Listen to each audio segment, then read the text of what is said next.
bu sənin borc olan deyil. Qardaşın da Turala 5000 qoydu axı. Qızım, Sənin qardaşın payı. Sən Seymur bunu vuracam mən. Otur bir rahat çay iç elə buna bax et. Məhəmməd, Ari. pulumu niyə vermirsən? Qardaşım gedək deyibə. Ağa qapı. 6 aydır sənin dalınca sürünməliyəm, Məhəmməd. Qaqam yox deyə pul. Necə yoxdur? Yoxdur. Alanda çox qəşəng aldın. Alanda Qardaşım. Alanda çox çalı yox. Bu sənin borc olan deyil. Nə qəşəngdir oturub. Heç bir dənə soruşum heç olmasa niyə pulumu vermirsən? Ari. Məhəmməd, pulu niyə vermirsən? Qaqam yox deyə pul. Nətərsən izah. Olanda Bu dəqiqə yox. qardaşına məcbur nə olur? Alanda amma başqa sifət idi qabağında, başqa vaxt idi. İndi başqa sifətdir. İndi də başqa vaxt deyirsən. Olub keçib də 2 il keçmişsin. 6 ay deyir öcü. 50 manat nə pul qaqam verəcək də. Qaçmara. Ola bilər gedək, balacadır, amma gedək, mənim gedək. ehtiyacım var da o pula. Ha, yaxşı olar qardaşım, 10 ürəyimiz. gündə sənə vaxt qoyuram, pulumu qaytar. Arif bir dəqiqə deyən bu sənin borclu olan adam deyil.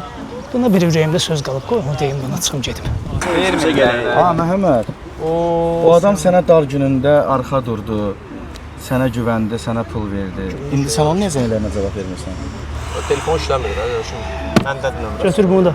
Bu nə puldur qaqam? Mən sənə borcluyam 50 manat. Bu nə bu manat versən mən? Sayın pulu. Bunu da verirəm ki, bir də ümumiyyətlə qabağıma çıxmayasan. Yaxşı qaqa, çox sağ ol. Sağ ol, pul lazım idi. Qaqa, bir dənə qəlyan verəndə nə seçirsən? Qaç.